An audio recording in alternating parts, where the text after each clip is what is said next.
Welcome to the Startup Funding Espresso. I'm Hall T. Martin, where we talk about how to raise funding and invest in startups and the time it takes to drink an espresso. If you have a question about startup funding or investing, please go to the website, startupfundingespresso.com, and type in your question into the chat bot in the lower right corner to receive an answer.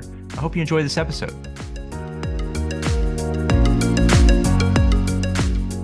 Hello, this is Hall T. Martin with the Startup Funding Espresso, your daily shot at startup funding and investing.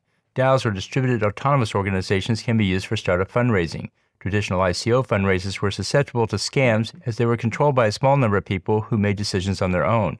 DAOs bring many benefits to fundraising as follows. DAOs are controlled by all the members and not just a handful of people. All funds are stored with the DAO. DAOs deploy the funds based on the votes of its members. This removes the scams that were prevalent with ICOs.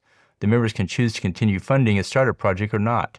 This motivates the startup team to achieve their promised milestones. DAOs bring additional benefits such as transparency, as all transactions are stored on the blockchain and made accessible to the members. DAOs make the project available to fund by anyone who can join as a member. DAOs can also bring a network of suppliers, vendors, customers, and other stakeholders to support the startup.